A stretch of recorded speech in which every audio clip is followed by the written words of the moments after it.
Like, comment, share, subscribe, hit the bell notification if you want to be notified what is going on. Edgar Berlanga, what a performance. I mean, a big performance, a performance that Edgar Berlanga needed in the sport of boxing. Look, man, Edgar Berlanga, his back was against the wall tonight. You know what I'm saying? A lot of fans is like, man, Edgar ain't, you know what I'm saying? He ain't this, he ain't that, you know what I mean? So he needed to make a statement tonight. We've seen him in previous fights get frustrated, didn't know what to do, was all over the place. Skill set just wasn't there, and a lot of fans was calling him out. If you remember, in the beginning of times, he was getting those first round knockouts like it was nothing. You know what I'm saying? He was knocking dudes out within the first round. Then Edgar Berlanga started getting challenged, started getting other fighters, got dropped by Top Rank. I mean, this dude gets picked up by the zone. You know what I'm saying? We see him in tough fights, gets frustrated, bites dudes, you know what I'm saying, gets suspended, and now we got tonight's fight, right, with against McCory. Look, man, that was a great performance from Edgar Berlanga. He put on a great performance from Edgar. It was a great performance from Edgar Berlanga. He did what he was supposed to tonight. That's what I think a lot of fans was waiting for Edgar Berlanga. Very he didn't look out of place at all. He looked, his footwork was there, his balance was there. He looked like his skills was there. You know what I'm saying? He was patient. He wasn't just attacking every single thing. He hurt McCory in one of those rounds, and he didn't go straight for the kill. You know what I'm saying? But in the sixth round, obviously, he hurt McCory big. You know what I mean? He was hurting McCory the whole time, and I like that the what he was doing the most was he had his dirty game down pat. You know what I'm saying? He had that dirty game down pat. He was out there fucking going low blowing, you know what I'm saying, elbowing dude when he tried to clinch. And that's what you're supposed to do as a fighter because of the fact that anything can happen in the sport of boxing. You know what I'm saying? If this dude wants to clinch up, boom, hit him with an elbow. Let's see if he clinches again. You know what I mean? Or if or if this dude is acting all crazy, he can go down to the body, miss. You know what I'm saying? Get at him. You know what I mean? But I like the I like the I like the way that Edgar Berlanga came out tonight. I think that it was a very good performance from Edgar Berlanga. You know what I'm saying? I think that he's gradually growing. He's growing as a fighter. His skill sets are developing. You could see that he's been in the gym. He's been training. That's one thing you definitely see from Edgar Berlanga. He's getting better within fights. So I enjoyed what Edgar Berlanga brought to the table tonight. And he needed to make a statement, and he made that statement. He got that knockout victory against a very good opponent who has a very good chin, and he's a heavy hitter. He's really a heavy hitter. You know what I'm saying? He was very calculated in the way his game plan was.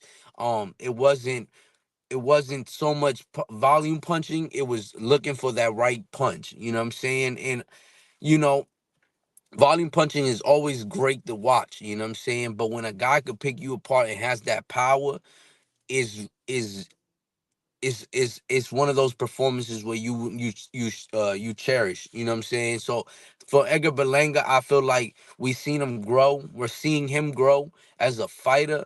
And I'm enjoying what I see from him. You know what I'm saying? And I want to see more to come, obviously. But I think Edgar Berlanga, against Canelo Alvarez, I think that as of right now, he's no matchup for Canelo Alvarez. I think that Canelo Alvarez he would do a lot of damage to him. Obviously, he is a heavy hitter. He's a very heavy hitter. But I think that Canelo will capitalize on a lot of things here and there that Edgar Berlanga does do that's wrong, right? Um, Edgar Berlanga, obviously, he after the fight he calls out Canelo Alvarez, starts saying, "Yo, we want that fight." You know what I'm saying? Puerto Rico versus Mexico, we want that fight. Canelo Alvarez, he is now the mandatory challenger for Canelo Alvarez. Canelo Alvarez was kind of hinting at an American opponent next. So we're talking about an Edgar Berlanga who is an American opponent, right? If he was to face him, You know what I'm saying? And obviously the crew doesn't really think that Edgar Berlanga should get that opportunity. I think that the crew is thinking more of a Munguia to get an opportunity at the belts in May. You know what I'm saying, against Canelo Alvarez, which makes a lot of sense. You know, Munguia is a guy who's been fighting, who's been doing his job, he even knocked out John Ryder, a dude that Canelo Alvarez hasn't, right? Didn't. So a matchup between Jaime Munguia and Canelo Alvarez is very attractive, and a matchup against Edgar Berlanga is very attractive. Why? Because it brings that Puerto Rican Mexican rivalry, and I think that the storyline, you know what I'm saying, for the Mexico and Puerto Rico aspect of it, yes, it is a fight that could be made. Eddie Hearn is Canelo Alvarez's boy, so they could potentially make that fight. But do I think that Edgar Berlanga is ready for Canelo Alvarez? In my opinion, I don't think so. You know what I'm saying? I think that Edgar Berlanga is growing gradually and he's growing correctly. You know what I'm saying? He's growing the right way. You know, those fights will come. They will come. A Canelo payday shouldn't move you. You know what I'm saying? A payday from Canelo Alvarez, because literally that's all it will be. It will be a payday from Canelo Alvarez and a payday from the Puerto Rican and Mexican fan base to watch the rivalry. But would it be competitive? I mean, for the most part, I feel like it won't be, right? Because yes, Edgar Berlanga is a big puncher. He's a huge puncher. This is a dude that could potentially, you know what I'm saying, cause a lot of damage. But this is a fighter who Canelo Alvarez is not gonna have too much trouble with because he doesn't throw a lot of punches. If if Edgar Berlanga was a volume puncher, you know what I'm saying, I feel like he will have more of an opportunity or more of a chance. But because of the fact that he's not a big volume puncher and he's not a real busy fighter inside of the ring, I feel like that's gonna hinder him against a guy like Canelo Alvarez. Whereas a guy like Canelo Alvarez, you gonna have to be able to throw a lot of punches in order for you to win that fight. Because if you go in there with I'm just gonna try to knock this dude out and that's your game plan, that might not work on that night. You know what I'm saying? Canelo Alvarez, we've only seen him hurt once, and that was back in '82. You know what I mean? Like it is that crazy. This dude has probably been only hurt one time, and he took it like and survived it. You know what I'm saying? And that was when he was a young kid.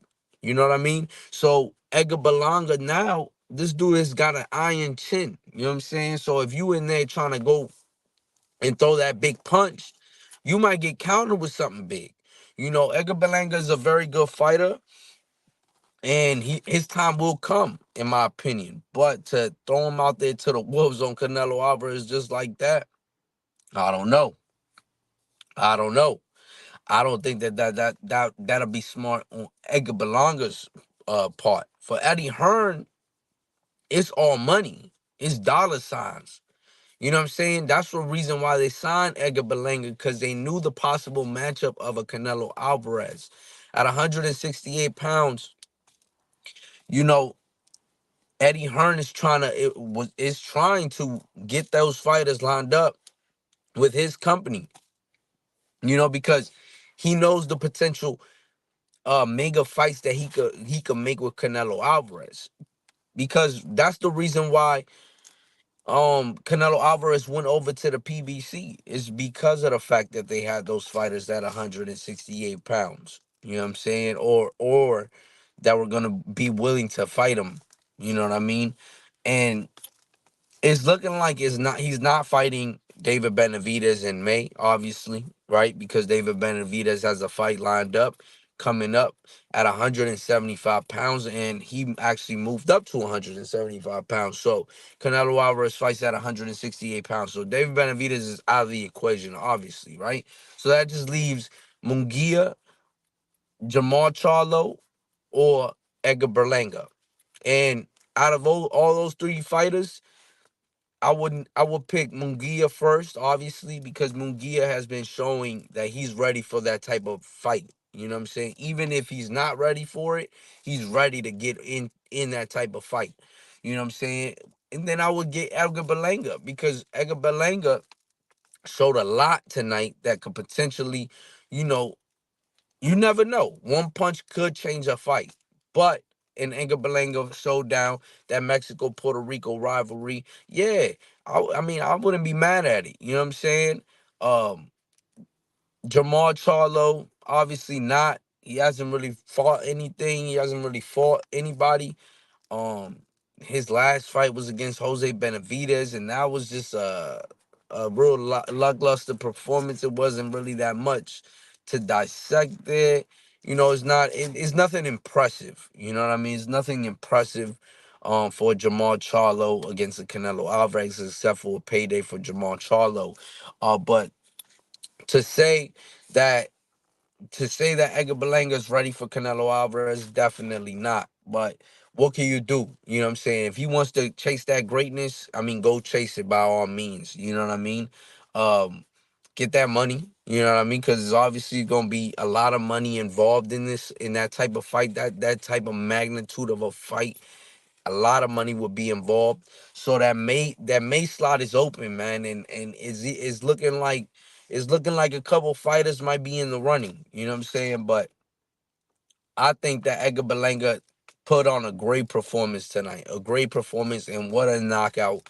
It was a beautiful knockout. Looking like the Edgar Berlanga from back when he was knocking dudes out in the first round, in the first seconds of the fight. You know what I mean? When you started thinking like, damn, this dude, he gonna be a hitter. You know what I mean? But he didn't get impatient, stay disciplined. Um, you could tell that he's been training, and this is the best I believe I've seen Edgar Berlanga. Um, and out of all his fights, this is the best. Tonight it was the best. He was doubling up the jab. I mean, he was jabbing. Everything was going right for him. You know what I'm saying? Everything that he did tonight, it just was going right for him. And I enjoyed that type of performance from Edgar Berlanga. And he's got a bright future, in the sport of boxing. Obviously, at 168 pounds, Edgar Berlanga Jaime Munguia fight is a great fight for boxing. I think that that's more of an equally matched fight. You know what I'm saying? Especially after the performance that we seen from Edgar Berlanga tonight. I think that a Jaime Munguia is more of a equally matched fight. You know what I'm saying? And that's a fighter in Jaime Munguia who gets hit a lot. And that's a fighter who could potentially get knocked out by the big puncher in Edgar Berlanga. Canelo Alvarez's ring IQ is a little bit higher than that. He will not be getting hit by a lot of the shots that McCory got hit with tonight. Um, Obviously, and he will be capitalizing on things, on openings of Edgar Berlanga. You know what I'm saying? But ultimately, I feel like tonight was great, man. It was a great night of boxing. We had Andy Cruz out there. The Andy Cruz is, I mean, he's a special fighter. You know what I'm saying? He's a special fighter. Didn't get the knockout or anything like that, but he's also moving up gradually. You know what I mean? He got to continue growing, and he has the potential of getting those big knockouts. You know what I'm saying? Well, he has good power. He doesn't have the big knockout power. You know what I mean? Andy Cruz is working it's very hard to see who's going to be able to outbox this dude, right? That Cuban style that he obtains is high IQ inside of the ring, and he's very, very, very elusive. I mean, you hit him once and he's giving you 4 or 5, a punch combination. You know what I'm saying? You hit him one time and he's just hitting the shit out you. You know what I'm saying? So Andy Cruz is another fighter you definitely want to see. Uh, uh, a high regarded prospect in the sport of boxing, a guy who beat Keyshawn Davis 4 times. You know what I'm saying? So Andy Cruz is he's one of those types of fighters. He's one of them fighters, you know what I mean? That you gonna definitely wanna keep an eye on very closely. But Edgar Berlanga, my respect. What a great performance tonight. Great, great, great, great performance tonight. You know what I'm saying? He did his job. He did what he was supposed to, and he got the job done, man. That's all that matters. Um, and he looked good doing it. You know what I mean? Everything that he was throwing out there, it was I mean, everything that he was doing was high tech. You know what I'm saying? It was like, yo, if Jaime Munguia was the undisputed one, I would be like, damn, yeah, Jaime Munguia's got a tough matchup against Edgar Berlanga. You know what I mean? But unfortunately, it's Canelo Alvarez. Unfortunately and fortunately, right? Because if you get that call up from Canelo Alvarez to fight in May, you know what I'm saying? Then you gonna get that high payday. You know what I mean? But like, comment, share, subscribe, hit the bell notification, cause I know you wanna be notified. And we out, man. Peace.